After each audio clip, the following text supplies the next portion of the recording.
기도하시면서 누구든지 그리스도 안에 있으면 새로운 피조물이라 이전 것은 지나갔으니 더 새 것이 되었도다. 아멘.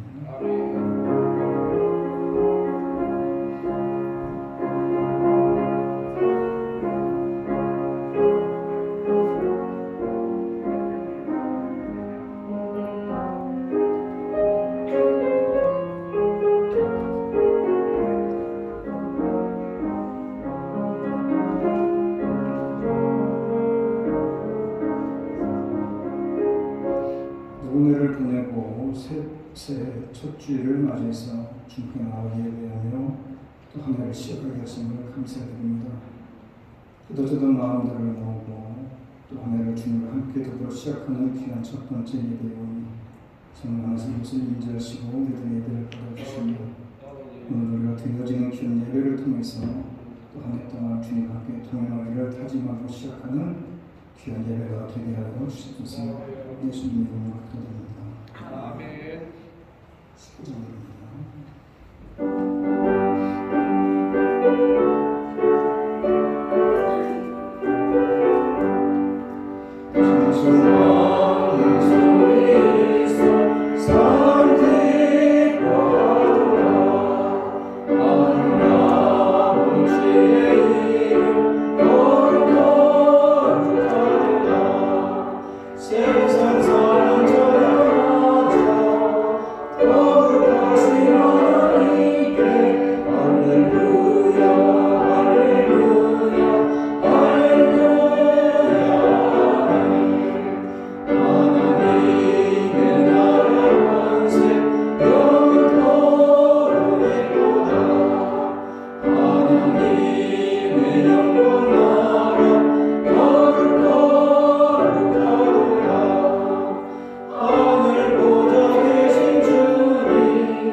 전능하시나 천지를 만드신 하나님 아버지를 영사하며 그의 아들 우리 주 예수 그리스도를 쌓아 그는 성령을 대하사 동정녀 마리아에 하시고 본디오 빌라도에게 고난을 받으사 십자가에 못 박혀 죽으시고 장사한 사람의 존재 가운데서 다시 살아나시며 하늘에 오르사 전능하신 하나님 평을 이루시다가 주로서 성자와 죽은 자를 심판하러 오시니라.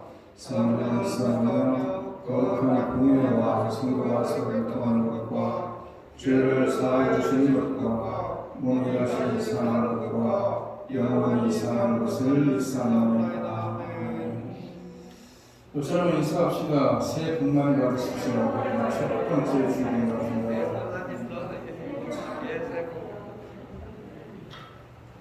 오늘은 신년 첫 번째 감사일입니다. 많은 분들이 못 나오셨는데 집에 계신 분들 영상으로 예배를 드릴 수 있도록 보내드리도록 하겠습니다. 내일부터 일주일간 월요일부터 토요일까지 신년 특별 새벽 기도회가 있습니다. 여러분들 한 해 시작하면서 기도 시작하시면 감사하고 2021 운동이라는 것은 이 표가 주님께 더 가까이 아닙니까? 그래서 하면은 성경 통독을 하든지 문제풀이를 하든지 성경을 한번 써보시든지 셋 중에 하나를 좀 해주시면 연말에 가서 좀 풍성한 은혜가 되지 않겠나 싶습니다. 여러분들에게 돌려보내 드리신 이 달력이 통독 달력입니다. 그래서 아시다시피 메일 밑에 배짱 긴 링크 나오는데 읽으시면 될 것 같습니다.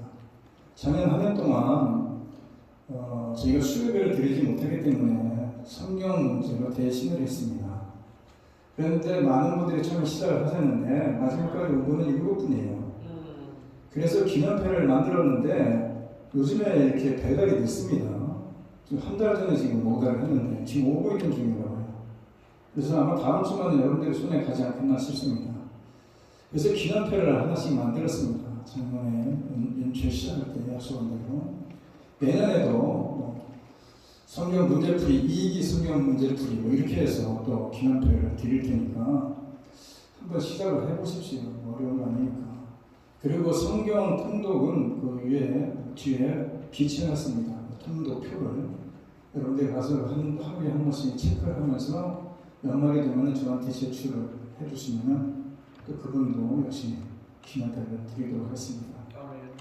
오늘 눈이 와서 안 나오셨나본데 신춘보 성도님 가정에서 오늘 친구를 준비해 주셨는데 그 장소원 사님 장례식을 잘 치료해 주셔서 감사하고 친구를 준비했는데 어제 눈길에도 많이 나오셔서 준비를 많이 했습니다. 오늘 아침 일찍 나오셔서 요즘에서 많은 분들이 준비를 잘 하셨습니다. 역시 정성성결 이렇게 비주어서 축복버섯에 다 넣어놓으셨으니까 가지에 하나씩 가져가시면 되겠습니다. 찬양하면서 함께하겠습니다.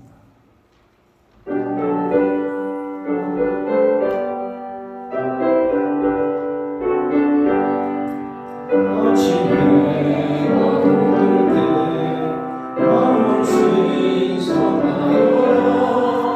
나로 세상 보는 때 햇빛 하소서 주여 나를 도우사 세월호 성한 곳에 어느 세상 지날 때 햇빛 하소서 새로운 바람을 보람 있게 보내고 주의 의를 행할 때 햇빛 하소서 주여 나를 도우사 세월호 성한 곳에 어느 세상 지날 때 햇빛 하소서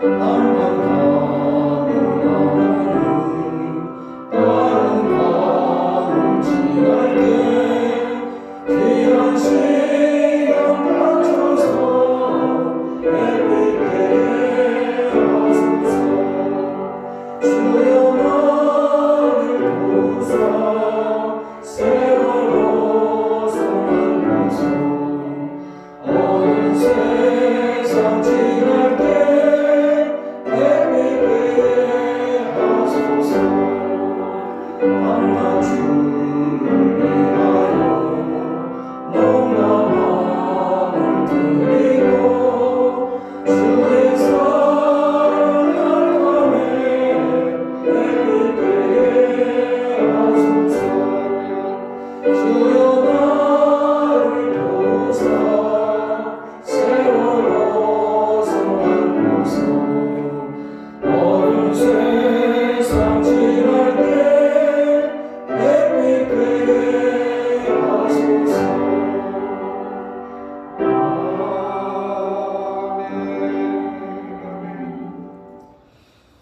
누구나를 보내고 저희들에게 새로운 2022년도라는 시간을 새롭게 허락해주시면 감사드립니다.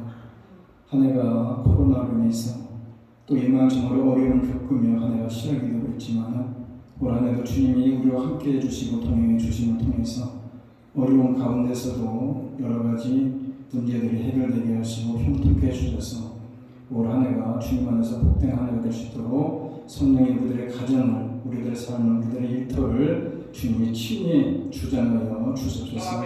특별히 기도하고 원하는 것은 정말 어렵고 힘든 가운데서 지나는 가운데 특별히 올 한 해는 주님께서 코로나로 좀 잠잠케 해주시고 또 여러 가지 되어지는 모든 일들 속에서 더 큰 어려움이 생기지 않도록 막아주셔서 올 한 해가 참으로 시작은 참으로 어렵게 시작하지만 올 한 해가 지나가면서 주신 회복과 놀라운 은혜를 맛볼 수 있는 귀한 한 해가 되게 하여 주옵소서. 우리들의 가정 속에, 우리들의 삶 속에, 우리들의 자녀들 속에, 우리들의 일터 속에 참으로 여러 가지 간구하는 기도의 제목들 가지고 오늘도 나와서 한 해를 시작합니다. 귀한 기도의 제목에 주님께서 귀를 기울여 주시고 이들의 간구를 주님께서 거절로 놔두지 마시고 올 한 해 동안 시간이 감에 따라 하나씩 하나씩 해결됨을 통해서 주님 안에서 참된 복을 누리며 살아가는 복되고 귀한 2022년도가 되게 하여 주옵소서. 선교제도에 쓰고 수고하는 자들도 있습니다. 하나님 그들의 발걸음을 인도하여 주시고 어렵고 힘든 와중에서 시작하는 한 해지만은 올 한 해가 끝날 때에 그곳에 선교지에 많은 열매가 맺혀지는 귀한 역사가 있게 하여 주옵소서. 오늘도 주님께 나오면서 귀한 예물을 가지고 나와서 한 해를 시작합니다. 주님께서 귀한 예물 잘 받아주시고 주님 나라를 위해서 사람들에게 쓰임받는 예물들 될 뿐만 아니라 이들의 손길을 복되게 하시고 이들의 산업이 복되게 하시며 이들의 가게가 풍성케 해주시고 올 한 해 동안 이들의 일터가 번창하는 놀라운 축복의 역사가 있게 하여 주소서. 오늘도 찾아 나와서 기도하는 이 기도와 또 여러 가지 마음의 소원에 주님께서 응답해 주셔서 이전을 나갈 때는 주님은 참된 은혜와 평강을 맛보며 돌아가는 귀한 시간 되기를 간절히 바라고 예수님의 이름으로 기도드립니다. 아멘. 순수합니다. 510장.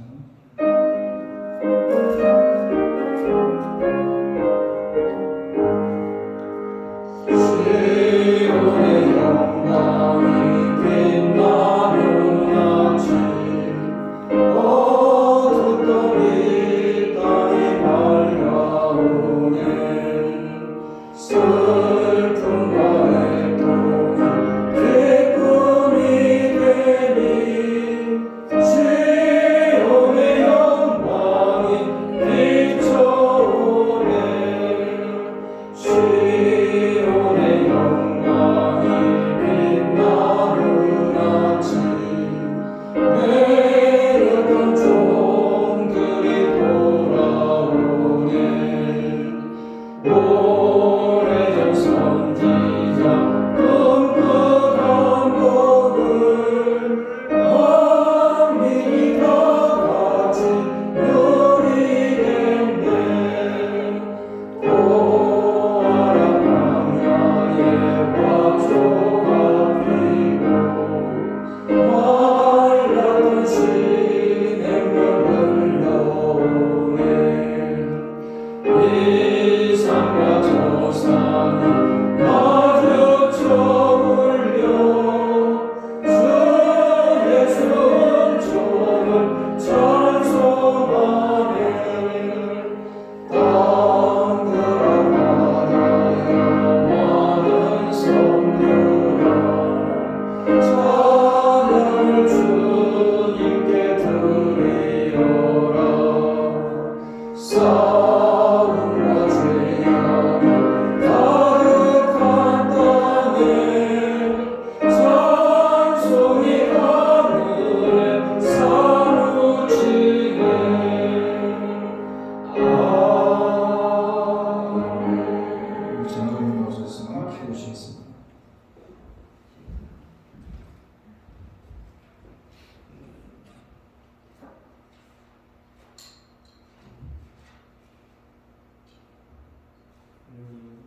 지난날의 아픔을 잊어버리게 하여 주시고 장애들을 치료하여 주시는 은혜의 하나님 새로운 하늘을 열어주시며 광야의 길을 사회의 평안을 열어주실 것을 믿는 하나님의 백성들이 새해의 새로운 소망을 가지고 주님의 전에서 찬양과 기도로 기쁨의 일을 두게 하시는 감사를 드립니다.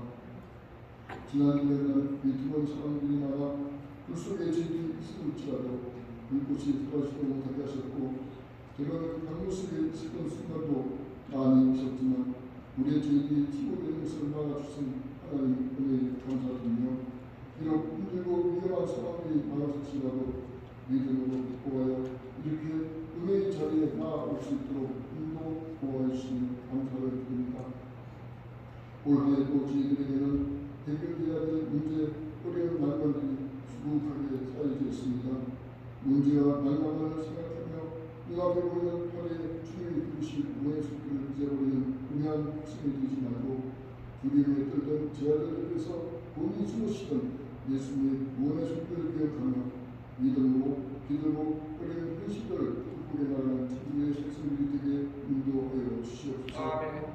하나님을 기대하여 쌓은 은혜를 기억하는 믿음의 백성들이 주님께 간구하여 주님께 피하는 기도의 준비를 들어주시어 위험으로부터 보호해 주시어 비밀이 끊신 채 감추어 주시는 동안 눈앞에 비치는 문제와 난관들이 다 열리는 너희는 가만히 있어 내가 하는 크고 놀라운 일을 보리라 하신 하나님의 역사가 저희들 앞에 펼쳐지는 놀라운 한 해가 되기를 간절히 원하옵나이다. 땅끝까지 나아가 하나님의 복음을 증거하기 위하여 수고하는 선교사님들과 가족들 모든 수교를 붙들어 지켜주시고 저희들을 비록 이 평화로운 땅에 있지만 기도로서 그리고 땅과 수교로 부르시는 물질로서 하나님의 지성명령에 조금이라도 동참하게 해주시고 현재 살아있는 땅에서 하나님의 말씀을 신실하게 지키며 성실하게 행함으로써 이웃들에게 복음을 증가하는 선교를 감당하게 하여 주시옵소서. 우리들이 죄를 불신하여 십자가에 죽으심으로써 모든 우리의 소리를 회복시켜 주신 예수님을 생각하며 하나님의 선한 일에 열심을 위해서 하나님의 지식이 되어진 우리 지방의 교회 성도님들에게 인도하여 주시옵소서.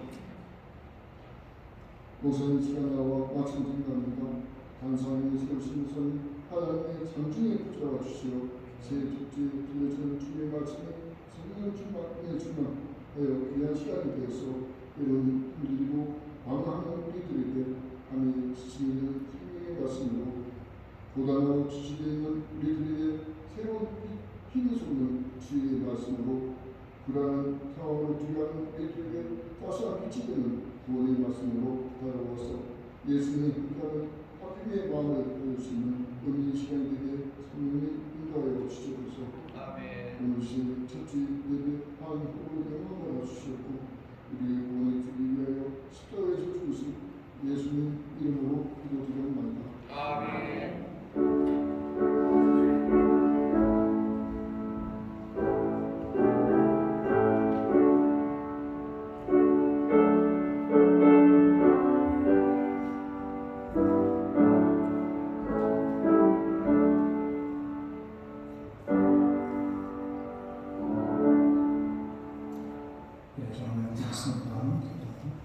오늘 말씀은 시편 80편입니다. 시편 80편 1절 한 절만 보겠습니다. 요셉을 양떼같이 인도하시는 이스라엘의 목자여 귀를 기울이소서. 부르짖어 좌정하시니여 빛을 비추소서. 아멘. 기도하겠습니다. 한 해를 시작하면서 주여 빛을 비추어 주셔서 라는 주제를 가지고 한 해를 시작합니다. 참으로 한 해가 어렵게 힘들게 마무리되고 또 그 여파를 몰아서 또 한 해가 시작될 때도 우리가 힘있게 시작합니다.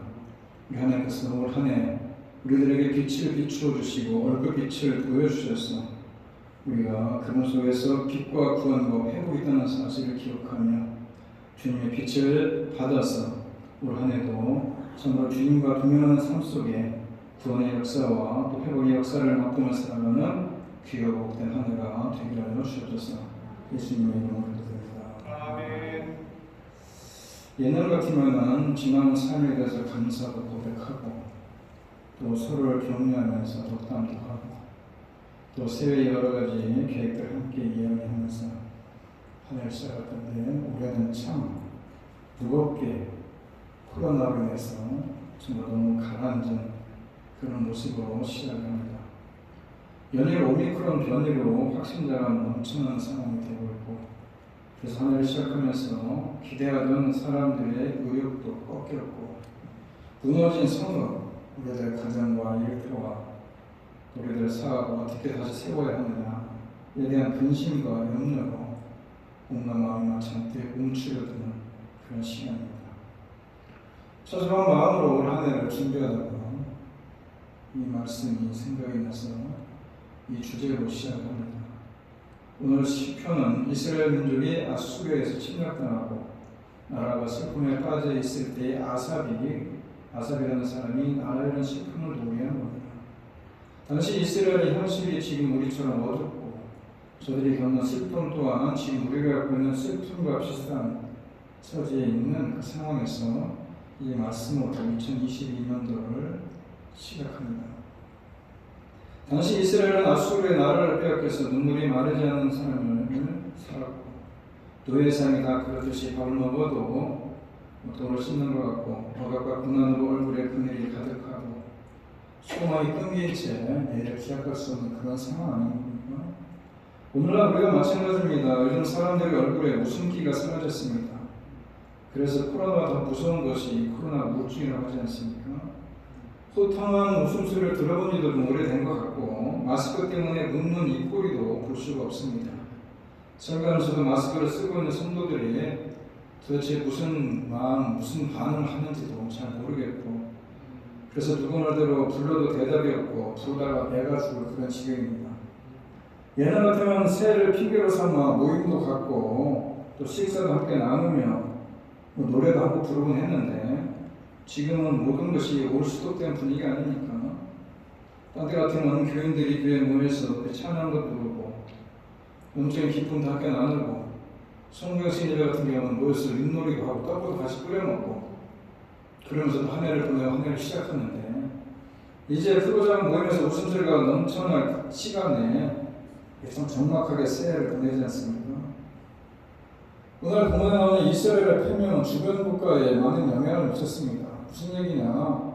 주변 국가들이 그간에 늘 지켜보니까 이스라엘에 대해서 하나님이 지키시는 민족이고 참 숫자는 작고 작은 나라지만은 그래도 하나님의 도우심으로 전쟁만 했다면 늘 승리하는 그런 민족이라고 생각했는데 아수르에게 패망을 했으니 이제 하나님의 도우심이 끊어졌고 더 나아가서는 하나님의 능력도 힘을 잃게 되었다고 조롱하고 있지 않습니까? 그래서 믿는 사람이 바로 서지 않으면 자신들은 물론이고 하나님의 이름까지 조롱당한다는 그런 사실 아니겠어요? 나라를 빼앗긴 이스라엘 백성들이 뭔들 뺏기지 않았겠습니까? 아내는 음종으로 빼앗기고 자식은 노예로 팔려갔고 재산은 몰수를 당하고 애써 수고하고 거둔 열매는 다 상납으로 바쳐야했고 정말 나라 꼴이 많이 아닌데 우리가 흔히 고난 끝에 낙이 있다고 말함으로 인해서 지금까지는 고난 가운데 살지만은 이 고생이 끝나고 나면 분명 기쁨과 보람이 있을 것이라며 스스로를 위로하는 그런 말인데 지금 이스라엘 백성들은 고생의 끝도 안 보입니다. 더 이상 보람도 없습니다. 그래서 죽은 것도 산 것도 아닌 삶을 살아가야 했으니 얼마나 고통스럽겠습니까? 지금 이 땅은 코로나로 인해서 경제적인 어려움들을 호소하고 있습니다. 그래서 코로나보다 경제적인 어려움이 더 무섭다고 말을 하는데 그래서 일상의 흐트러짐은 결국 몸의 흐트러짐으로 병이 생기는 것이고 마음의 흐트러짐은 우울증을 가져오고 생활의 흐트러짐은 의욕을 잃게 만들지 않습니까? 물질이 삶의 전부는 아니지만 물질이 삶을 꾸려가는 데 중요한 것은 분명합니다.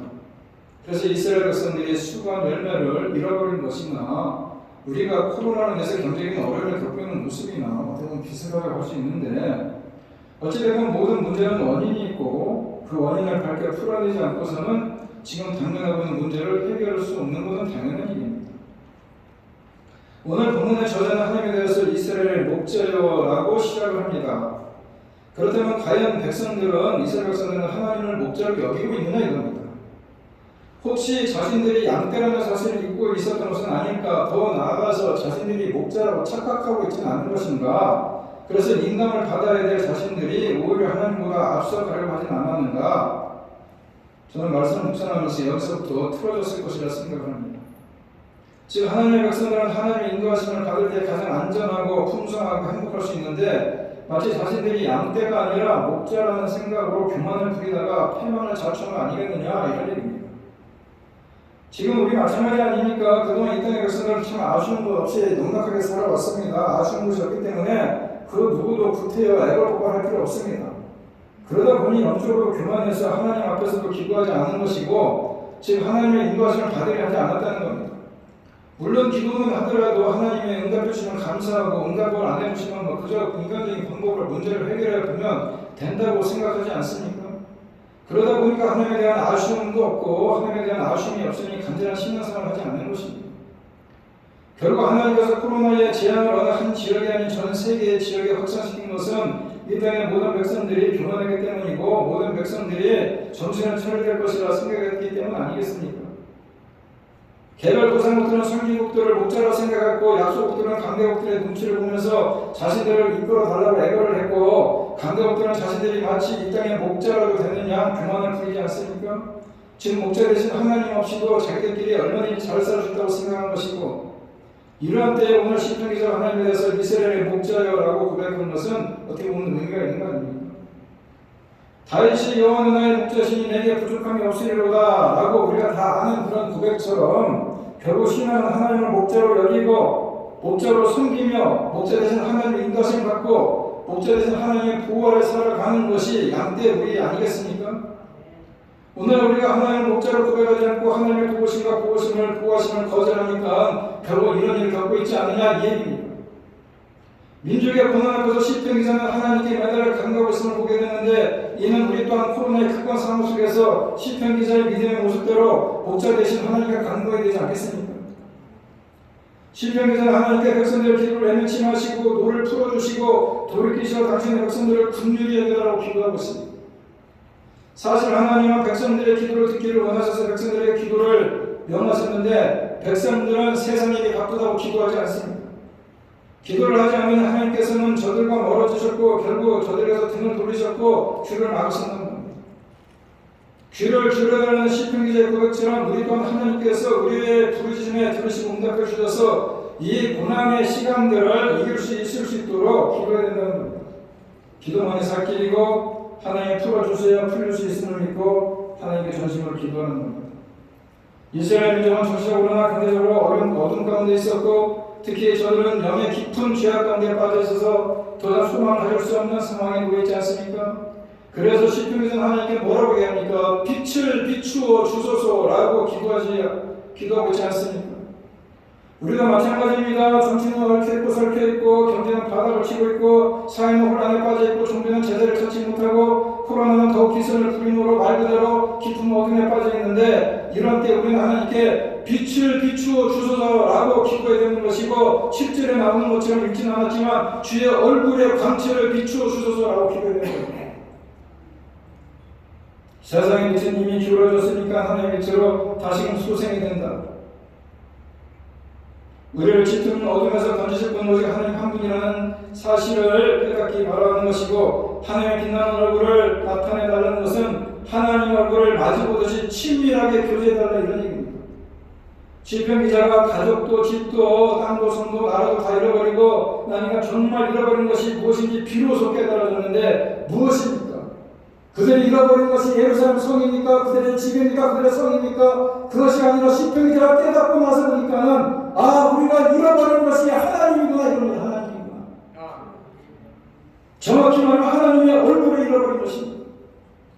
독이스라엘은 오랫동안 하나님의 말씀을 어기고 손자를 죽이고 우상 속에 빠져 살지 않습니까? 그것은 하나님의 얼굴을 잃어버린 것입니다. 그래서 그는 무엇보다도 주님의 빛나는 얼굴을 나타내달라고 구했던 것입니다. 왜냐 그 속에 회복이 있기 때문에. 성경에서 빛의 도래와 비추임은 인간이 경험할 수 있는 가장 큰 소망과 영광스러운 것입니다. 오늘 시편 80편에서 하나님을 어둠의 땅, 절망과 혼돈의 땅을 비추는 빛으로 표현하는데 빛이란 은유적 표현이고 두 단어가 함께 사용됩니다. 하나는 구원입니다. 구원. 오늘과 시편 80편을 전부 다 읽지는 않았지만 세 번의 언급됩니다. 3절, 4절, 7절에서. 또 하나는 회복인데 두 번의 언급이 됩니다. 돌이키시고 회복하여 주시고 빛으로 오시는 하나님은 구원과 회복의 은혜를 베풀어 주신다는 겁니다. 따라서 본문의 핵심 단어는 빛이고 구원이고 회복인 것입니다. 우리도 때로 심각한 문제에 봉착할 때가 있는데 인생의 방향을 잃어버리고 어둠에 지쳐서 또 의지하던 모든 것들이 산산조각이 날 때가 있는데 고통의 눈물을 흘리게 될 때에 겸손하게 자신을 돌아가야 되는 것이고 진심으로 회개해야 되는 것이고 그분을 전적으로 신뢰하며 그분의 구원을 호소해야 되는 것인데 하나님만이 우리의 삶을 돌이킬 수 있기 때문 아니겠습니까? 하나님은 인생길을 환하게 비추는 빛이 되신다는 겁니다. 바람길을 알려주시고 구원을 베풀어 주십니다. 그런데 하나님의 얼굴이 우리를 향하시고 우리는 회복시키신 하나님을 경험할 수 있는 것입니다. 하나님을 빛에 비유하는 것은 구에게 여러 번 나타납니다. 하나님께서 이스라엘 백성들에게 빛을 비추심과 능력을 나타내심과 구원하심 사이에 밀접한 연관관계가 있는데, 하나님께서 이스라엘 향해서 얼굴을 돌리시기만 하면 그들을 위해서 능력을 나타내실 것이고, 그것은 이스라엘의 구원을 얻게 되는 의미하는 것입니다. 하나님께서 그 얼굴빛을 비추신다는 것은 그의 백성에게는 필요한 모든 것을 얻는 것과 같은 것입니다. 그래서 민수기에 나오는 이른바 제사장의 축복에서 확인할 수 있는데, 민수기 6장 22절에 나오지 않습니까? 여호와께서 모세에게 말씀하시되 아론과 그의 아들들에게 말해 이르기를 너희는 이스라엘 자손을 위하여 이렇게 축복하이르되 여호와는 내게 복을 주시고 너를 지키시기를 원하며 여호와는 그의 얼굴을 내게 비추사 은혜 베푸시기를 원하며 여호와는 그의 얼굴을 내게로 향하여 드사 평강 주시기를 원하노라 할지니라. 그들은 이같이 내 이름으로 이스라엘 자손에게 축복할지니라. 그럼 내가 그들에게 복을 주겠다. 하나님께서 우리에게 주실 복은 한마디로 주님의 얼굴을 비추어 주시는 겁니다. 솔로몬이 성전을 완공하고 1,000번째를 들었을 때 하나님께서 응답하신 말씀에도 같은 내용이 나오는데, 역대하 7장 14절에 내 이름을 일컫는 내 백성이 그들의 악한 길에서 떠나 스스로 낮추고 기도하여 내 얼굴을 찾으면 내가 하늘에서 듣고 그들의 죄들을 사해 주시고 그 땅을 고쳐주겠다.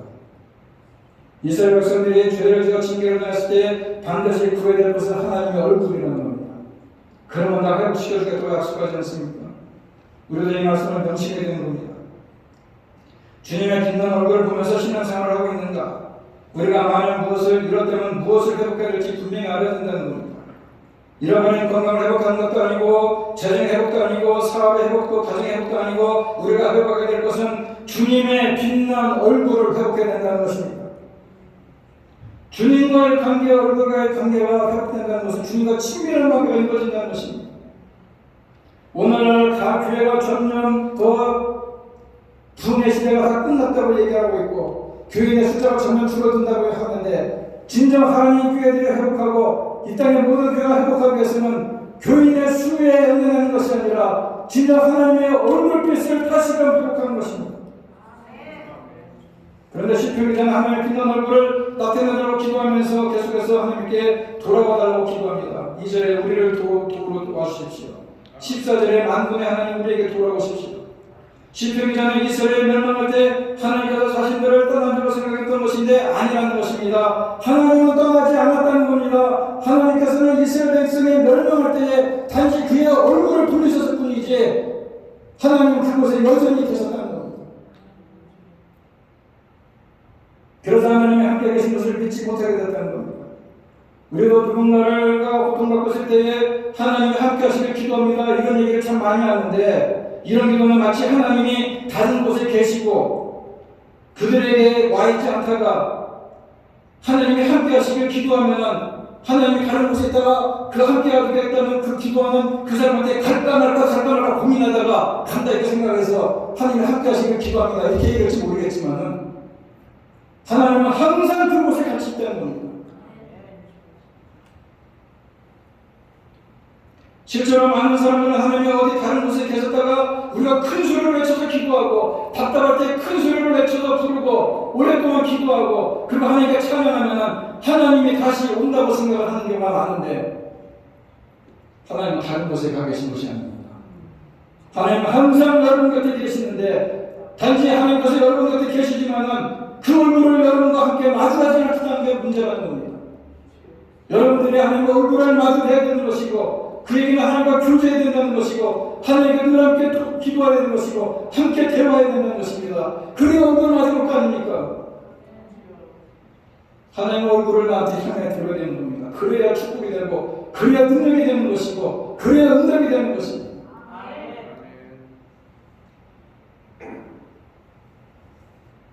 우리는 하나님의 임재가 강하게 느껴질 때가 있습니다. 그때 하나님이 임하셨다고 말합니다. 그 말은 정확한 표현이 아니라는 것입니다. 하나님은 언제나 우리가 함께 하셨지만은 늘 함께 하시는 하나님의 눈을 바라보는 영광이 되었을 뿐이라는 것입니다. 아, 하나님이 나와 함께 하시는구나 라는 걸 느꼈을 때에 하나님이 임재하시다고 강하게 느끼지만은 사실은 하나님이 우리가 함께 있자고 죽어서 있다가 하나님과 큰 소리를 외치고 하나님이 가는 것이 아니라 하나님은 늘 내 옆에 있었지만은 눈이 가려져서 하나님이 내 옆에 있는 걸 보지 못했을 뿐이라는 겁니다.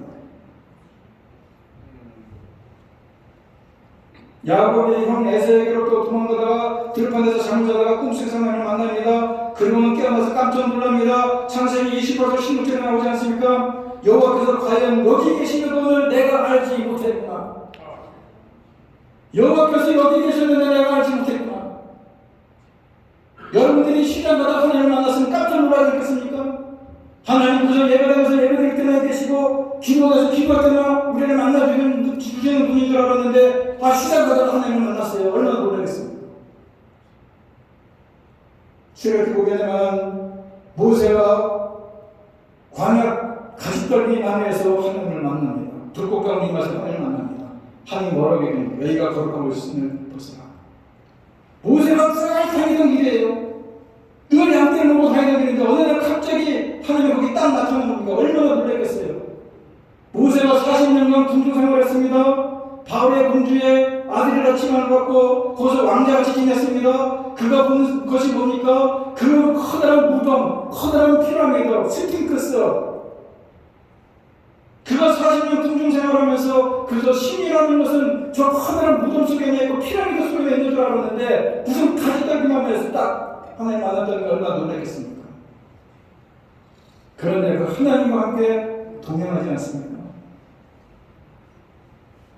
시편 80편을 쓴 기자가 그토록 갈망했던 기도가 모든 그리스도인들에게 이루어졌습니다. 우리가 예수님을 믿을 때에 우리가 사는 어디서나 하나님을 만나는 은혜를 받는 거 알겠습니다. 그러나 많은 그리스도인들이 정말 어디서나 주님 얼굴을 바라볼 수 있음을 믿지 못한다는 겁니다. 여러분, 우리는 주님의 얼굴을 바라보는 정도가 아니에요. 아예 주님이 우리 안에 임하셨습니다. 빌립보서 13절 보게 되면 너희 안에 행하시는 이는 하나님이시니. 고린도서 2장 27절에서도 너희 안에 계신 그리스도가 곧 영광의 소망이다 이런 얘기입니다. 고린도서 13장 5절에서도 예수 그리스도께서 너희 안에 계신 줄을 너희가 스스로 알지 못하느냐. 예수님이 이제 너희 안에 계시다는 겁니다. 야곱이 베델에서 주님을 만나면서 단을 쌓기 전에 뭐라고 합니까? 과연 여호와께서 여기 계신 걸 내가 알지 못했구나. 내가 삼촌을 아버지 집에 갔는데 그 두려움 속에서 도망갔는데 그곳에서도 주님이 나와 함께 하셨구나 라는 깨달은 것처럼 너희 안에 계신 예수를 너희는 아직도 알지 못하느냐. 고린도서 13장 5절 얘기합니다. 성경에 이렇게 반복적으로 말씀하는 겁니다. 이보다 놀라운 일이 또 어디 있습니까? 그런 안타까운 것은 이 놀라운 일들을 우리는 교리로만 알고 있다는 겁니다. 그저 지식으로만 알고 있다는 겁니다. 고린도서 13장 5절에 그런 얘기가 나오지. 빌립보서 2장 15절에 그 얘기가 나오지. 고린도서 1장 27절에 그 얘기가 나오지.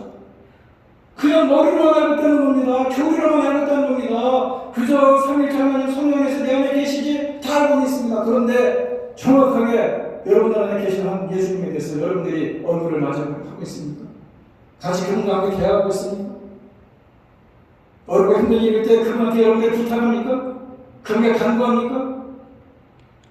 기도해가서 들어주면 감사하고 안 들어주면 인간적인 방법으로 다른 데 가서 해내고 있지 않습니까? 기꺼이면서 예수님이 마음에 계신 건 아는 것은 두렵고만 한 일은 아닌 것입니다. 물론 함부로 말하고 마음대로 행동할 수는 없지만 너무나 행복한 날이 이게 아닐 수 없지 않습니까? 그리스도를 마음에 모시고 산다 이것이 우리의 천연의 휴감입니다. 하나님 분명히 크신 것만은 아니라는 것입니다. 하나님 내 안에 계셨다 이 믿음 이 고백이 진정 영광을 돌린 일이라는 겁니다. 홍정희 목사님이 너무 늦게 깨달은 게 하나 있다고 해요. 그건 평생 못 깨신 분이고 저도 존경하는 분인데 웨스트민스터 신앙 고백에 이런 얘기가 나오는데 첫 번째 질문에 수리님들 첫 번째 질문에 사람이 제일 되는 목적이 뭐냐? 여러분들 세례받을 때 물어보지 않습니까? 사람이 제일 되는 목적이 뭐냐? 그 답은 사람이 제일 되는 목적은 하나님을 영원하게 하는 것이고 그를 즐거워하는 것이다. 그를 즐거워하는 것이다. 사람의 첫 번째 되는 목적이 뭐냐? 하나님을 영원하게 하는 것이고 그를 즐거워하는 것이다. 근데 홍정희 목사님은 그렇게 얘기했다는 겁니다. 그를 즐거워한다는 것이 아니라 그분을 즐겁게 해드리는 것이 인간의 제일 되는 목적이다. 이렇게 생각했는데 목회를 오랫동안 해보고 말씀을 깊이 묵상해보다니까는 자기가 생각이 틀렸다는 겁니다. 하나님을 영화롭게 하고 그를 즐거워한다는 그것은 내가 하나님으로 인해서 즐거워하는 것이고 내가 하나님을 즐긴다는 얘기입니다. 어떻게 보면 좀 신선 모독자같이 들릴지 모르겠지만은 내가 그분을 통해서 즐거워한다는 겁니다. 그분이 내 안에 있기 때문에. 얼마나 좋은 얘기입니까? 그분이 내한테 계시는데 뭐가 부족하겠습니까? 누가복음에 보면 그런 얘기 나오지 않습니까? 마태복음 7장 7절에도 나오지만은 구하라 그러면 부실 것이요 문을 두드리라 그러면 열릴 것이다. 그런데 구하는 것과 자식의 부모 구하는 것을 제대로 주지 않는 부모가 어떻게 되느냐? 아버지께서도 성령을 너에게 준다 이런 얘기입니다. 성령을 너에게 준다. 기원하는 자들에게 성령을 베풀어 주지 않겠다는 얘기인데 구하는 자에게 성령을 준다는 얘기는 내 안에 계신 성령님이 구하는 것을 다 들어주시겠다 이런 말씀 아니겠습니까? 온 천지 만물을 창조하시고 모든 것을 하고 계신 하나님이 굳이 못할 게 뭐가 있겠느냐 이 얘기예요.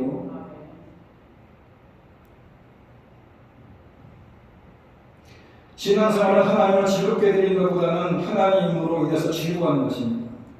그것이 하나님을 가장 즐겁게 드리는 거 아니겠어요? 제 딸이 저를 보기 위해서 화장을 하지 않습니다. 집안에서 그냥 왔다 갔다 하다 저를 봅니다. 그런데 만약 제 딸이 저를 만나기 위해서 화장을 한다면 저는 슬플 것 같아요. 그래, 있는 그런 모습 그대로 나를 가져야지, 나 만나겠다고 막 어려워하고 화장하고 이러고 나를 만납니까? 하나님도 마찬가지입니다. 친밀함이 하나님을 즐겁게 되는 것입니다. 그리고 중요한 것은 그 밑바탕이 되는 믿음 아니겠습니까? 주 예수님이 나의 마음에 임하셨으니 주 예수님을 바라보면서 하루하루를 살아보자 이런 얘기입니다. 여전히 답답한 분이 있을 겁니다. 정말 하나님 어디나 계시니까 이렇게 물어보는 분들이 있을 겁니다. 여러분이 하나님의 함께하시는 것을 체험하지 못하는 이유는 돌아갈 집이 있어서 그렇다는 겁니다. 밤이 덥고 배고파도 갈 집이 있다면 마음이 편안한 거 아니겠습니까? 그런데 갈 집이 없는 사람은 얼마나 답답한 심령이겠습니까? 그런 사람은 입에서 자동으로 나옵니다. 주여! 주여 나를 어떻게 하겠습니까? 이렇게 얘기하지 않겠습니까? 우리가 하나님을 만나지 못하는 것은 돈, 집, 가족, 재산, 직장 이거 의지하는 것이 너무나 많기 때문입니다. 주님을 갈망하지 않는다는 겁니다. 갈 집이 없는 심령으로 주님을 바라보는 겁니다. 진짜 갈 집이 없는 것이 아니라 내가 진짜 다급한 마음으로 주님께 간다면 주님의 음성이 들린다는 겁니다. 예를 들어서 다윗이 사울왕으로 인해서 모든 것을 다 잃어버립니다. 성경에 사무엘상에 자세히 나오겠지만 아내도 뺏기고 가족도 뺏기고 고향 진짜 위험해지고 성경에 숨을 수도 없어서 사무엘상 21장에 보게 되면 그 진설병 그거 배고파서 진설병 얻어먹고 사무엘상 22장에 보게 되면 아둘람 굴에 가서 숨어버립니다. 아둘람 굴에 가서. 앞이 너무나 막막합니다. 그래서 그때 기도하기 시작합니다. 그런데 기도하는 중 갑자기 하나님을 바라보게 됩니다. 시편 139편에 나오는 얘기입니다. 1절에 보게 되면 여호와의 주께서 나를 살펴보셨으므로 나를 아시나이다. 갑자기 깨달음이 왔다는 겁니다. 주께서 내가 앉고 일어섬을 아시고 머릿속으로 나의 생각을 밝히 아시는 분이 하나님이었지. 다윗은 위기를 만나고 배신을 당하고 그리고 고통 속에서 한동안 하나님을 바라보지 못했습니다. 왜냐? 정신없이 누가 나를 구원해줄까? 누가 나를 구해줄까? 어디 가면 안전할까? 이런 데 소식에 빠져갖고 하나님이 여전히 내가 안고 일어서도 빠져서도 나를 지켜보고 다 계시는 것을 알면서도 따뜻히 잊고 있었습니다. 사람들이 너무나 바빠가지고 살아가는 게 너무나 힘들어가지고 배신을 당하고 위기 가운데 도망다니면서 아들랑 골짜기 들어서 그곳에 가서 무릎을 꿇고 나서야 하나님은 나를 지키시고 나를 나와 함께 하시는구나. 내가 왜 그걸 몰랐지. 그래서 시편 139편 7편에 보게 되면 내가 주의 영을 떠나 어디로 가며 주의 앞에서 어디로 피하겠까. 내가 하늘에 올라갈지라도 거기 계시고 수월에 내 자리를 볼지라도 거기 계십니다. 내가 새벽날개를 치며 바다 끝에 가서 걸을지라도 거기서도 주의 손이 나를 인도하시며 주의 오른손이 나를 붙드시나이다. 그런 고백을 하지 않습니까? 내가 어디 가면 안전할까? 누가 가서 도와주지 않을까? 이러다 보니까 하나는 까맣게 입고 살다가 아들은 그래 도망가가지고 무릎을 꿇고 나서 하나님께 기도하다 보니까 무릎을 딱 치고 삽니다. 그렇지 하나님은 어디서나 나와 함께 해보시고 어디서나 나와 동행하시고 세상을 죽을거리며 사람이 누가 나를 도와줄까를 바라볼 것이 아니라 하나님이 나와 함께 하셨구나 라는 것을 바라보라는 것입니다. 다윗은 동굴로 내몰렸지만 함께서 하나님을 바라보게 되자 마음이 편안해졌고 그리고 그 아둘람 동굴에서 다윗 왕조가 시작된 겁니다. 어느 목사님께서 미국 유학을 마쳤으나 한국에서 목회할 기회가 생기지 않아서 고민합니다. 하나님의 뜻이 도대체 무엇인가? 평소에 존경하는 목사님과 상담합니다. 그 목사님께서 말씀하십니다. 하나님께서는 그 어느 것도 상관하지 않으실 것입니다. 오직 목사님의 마음에 하나님이 계시고 그 마음속에서 하나님을 사랑하는 마음이고 그 하나님의 말씀에 순종하는가 안 하는가 하나님이 거기에 관심이 있는 것이지. 하나님은 목사님이 얼마나 많이 배우고 어디 가서 목회를 하고 하나님은 관심이 없습니다. 그때 이분이 깨달은 겁니다. 내 안에 하나님이 계시고 내가 그분을 사랑하고 내가 그분을 말씀을 순종하는 내가 어느 곳에 있든지 그것이 중요한 것입니다. 하나님이 나를 어느 곳에 가서 쓰실지 그것이 하나님의 뜻이 무엇인지 깨달을 수 있다는 것입니다.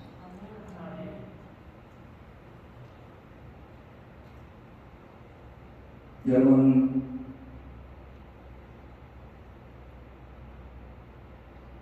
정말 갈 곳이 없어서가 아니라 진짜 갈 곳 없는 것처럼 주님을 바라보게 되는 것이 중요한 겁니다. 그 심정으로 주님을 바라보라는 것입니다. 더 이상 먹고 마시고 결혼하고 자녀 낳고 잘 살기 위해서 집 사고 땅 사고 하기 위해서 즐기기 위해서 이 땅에 와서 사는 것이 인생의 전부가 아니라는 겁니다. 마치 그런 것처럼 살지 말라는 겁니다. 이렇게 살면 값비싼 대가를 치르게 되는 겁니다. 그것은 하나님을 만나는 것이 두렵게 여겨지는 것입니다.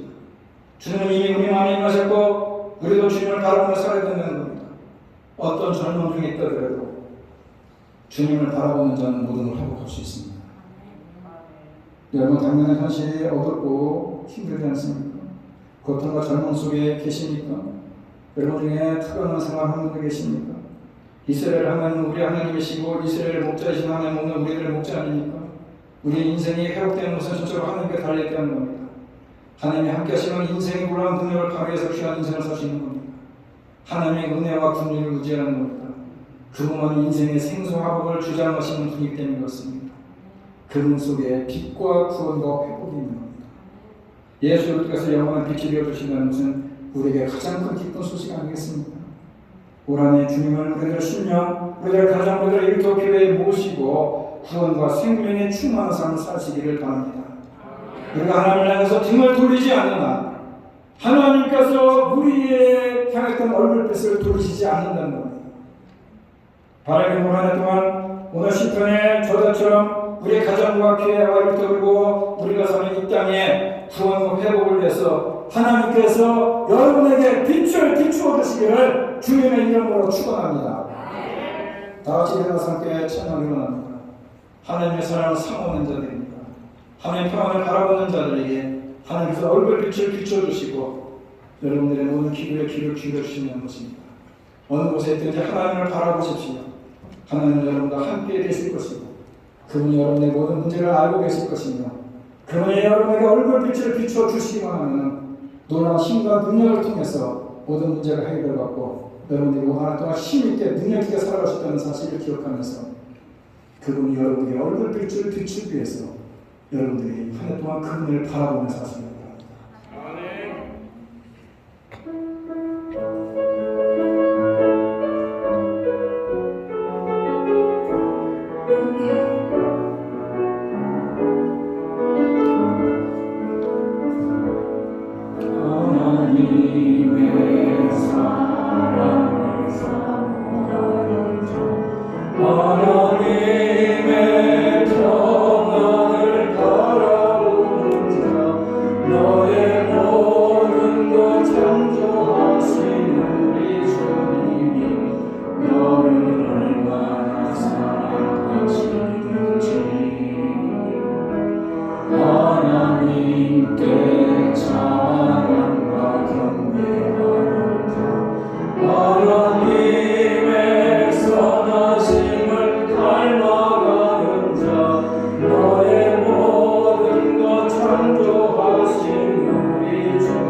하나님 사랑의 눈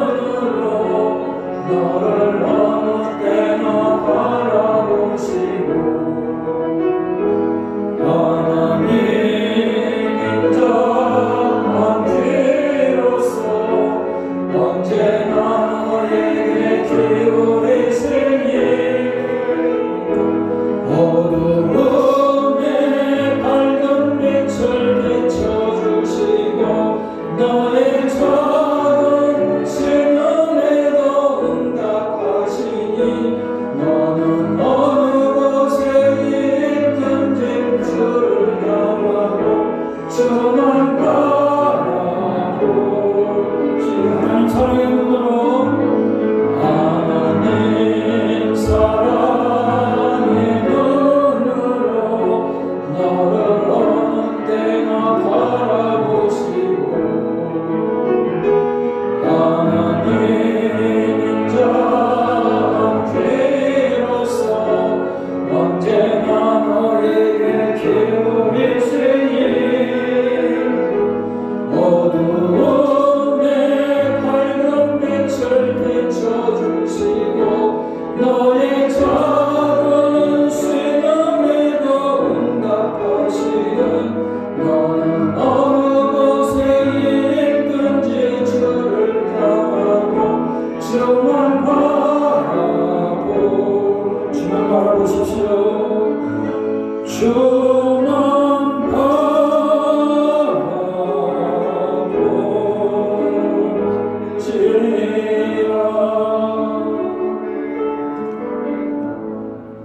이제는 부활이요 생명이 되시는 우리 주 예수 그리스도의 은혜와 하나님 아버지의 극진하신 사랑과 성령님의 교통하심이 올 한 해를 시작하면서 주님께서 우리들의 얼굴빛을 우리들에게 비춰주시고 그래서 우리들의 삶이 주님 앞에서 형통한 삶이 되기 위해서 우리가 그 얼굴을 바라보기로 이 시간 다시 한번 마음에 다짐하며 한 해를 시작하는 주님의 귀한 성도 자녀들 머리 위에와 두번 가정과 일터와 자녀들 위해 이제부터 영원토록 함께 있을지어다.